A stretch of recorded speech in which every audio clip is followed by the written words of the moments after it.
Je suis Eli Kamano, artiste, auteur, compositeur, africain, d'origine guinéenne. Je fais cette vidéo aujourd'hui pour m'adresser aux dirigeants du monde, aux dirigeants de l'Afrique, aux influenceurs de l'Afrique, aux panafricanistes. Je fais cette vidéo pour m'adresser à messieurs les présidents du Faso, du Niger, du Mali, du Sénégal, de la Côte d'Ivoire et de la Guinée-Bissau. Je fais cette vidéo pour m'adresser au Premier ministre du Mali et du Sénégal, notamment M. Choguel Maïga et M. Ousmane Sonko, à qui d'ailleurs j'ai dédié une chanson lorsqu'il a été injustement incarcéré dans les geôles de M. Macky Sall. Je fais cette vidéo pour m'adresser à mes frères et sœurs panafricanistes, le N62 du Niger, mon frère Franklin Nyamsi et ma sœur Nathalie Yam. Je fais cette vidéo pour m'adresser au secrétaire général de l'ONU, de l'Union africaine, de la CEDEAO, aux représentants diplomatiques accrédités en République de Guinée. À tous les peuples épris de justice, je m'adresse à vous depuis mon pays natal, la République de Guinée, parce que l'heure est grave. J'attire particulièrement votre attention sur des faits graves d'assassinat, de corruption, d'injustice, d'enlèvement, d'insécurité terrifiante dans mon pays sous le magistère du CNRD.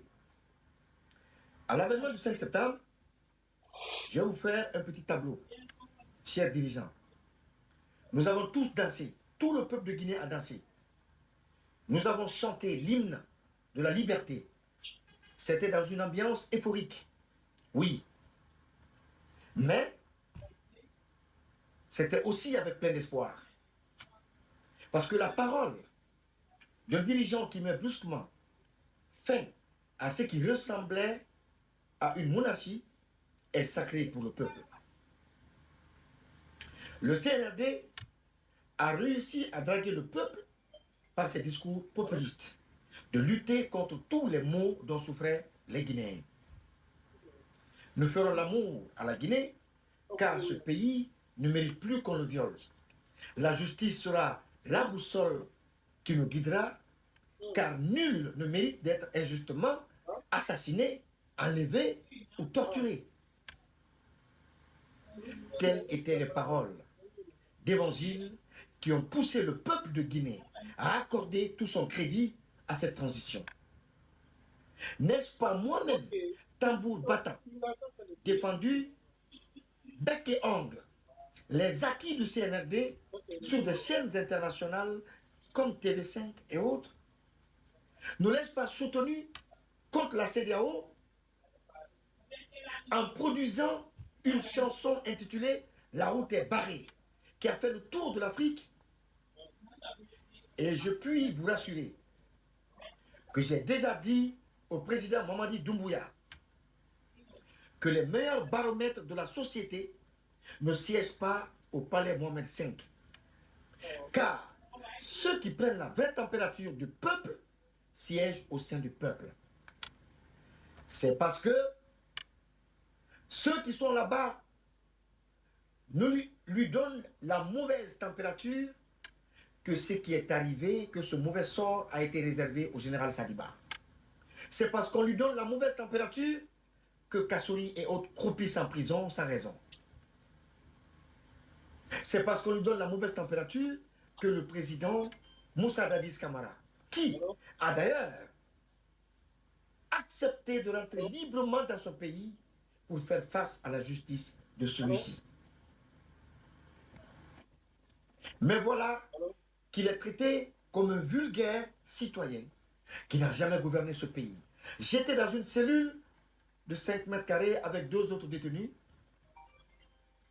en dégradant ainsi l'image de marque de la République de Guinée. Ces gens n'ont absolument plus rien à faire en prison dans la mesure où vous faites pire que ce que vous les reprochez.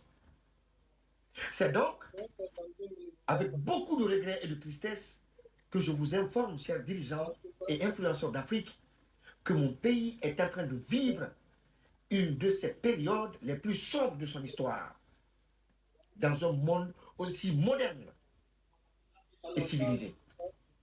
Victime de viols massifs, de viols économiques, de viols physiques et même de viols psychologiques, des enlèvements, le musellement de toutes les voix dissonantes, la fermeture de tous les médias privés qui refusent de partiser avec le CNRD, la course à l'enrichissement personnel, l'emploi anticipé de plus de 6 000 fonctionnaires à la retraite pour cause non élucidée, le bradage, je dis bien, le bradage du plus grand gisement de fer de notre pays, notamment Simandou, l'achat de plusieurs armes de guerre avec l'argent du contribuable pour mater toute forme de manifestation et de protestation, l'emprisonnement illégal, encore une fois, et injuste des anciens dignitaires pour détournement de deniers publics, pendant que des maisons achetées ci et là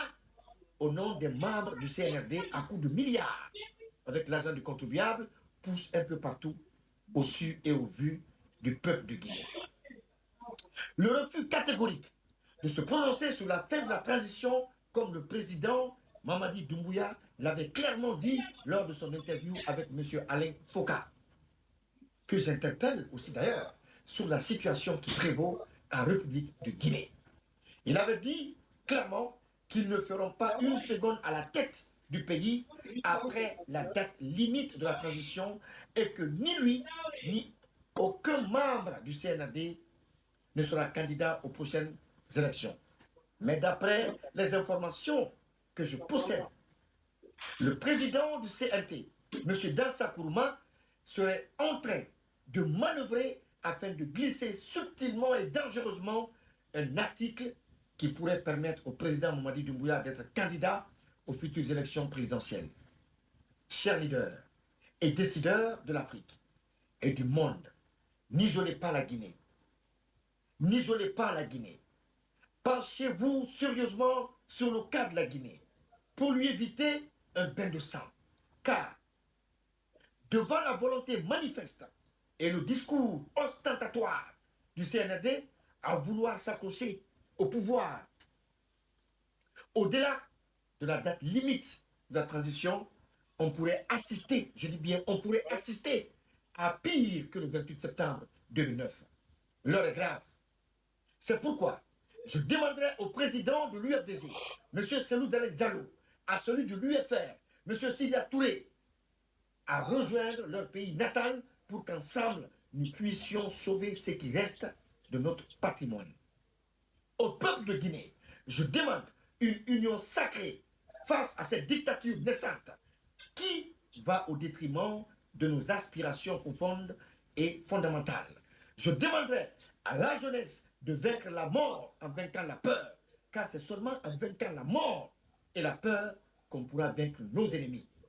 Aucune révolution ne peut se faire par procuration, car Thomas Sankara disait que l'esclave qui ne se bat pas pour sa liberté ne mérite pas qu'on s'apitoie sur son sort. La Guinée est notre héritage commun. Il est de notre devoir de donner notre sang pour sa survie, de donner notre sang pour sa grandeur. Qu'est-ce que Kassori, Damaro et autres font en prison? Si vous faites pire qu'eux, qu'est-ce que le capitaine Dadis fait en prison? Si ce n'est pas un règlement de compte, de vengeance en vengeance, vous faites couler le pays dans la déchéance. Vous les humiliez pour quelle fin? Pour quel crime commis? Chers dirigeants de l'Afrique et du monde, n'isolez pas la Guinée, car Paul Kagame, version sanguinaire et dictateur, est passé par là. Vainquons la mort et vainquons la peur. C'est seulement en cela qu'on pourra libérer notre pays. La patrie ou la mort, nous vaincrons. Merci beaucoup.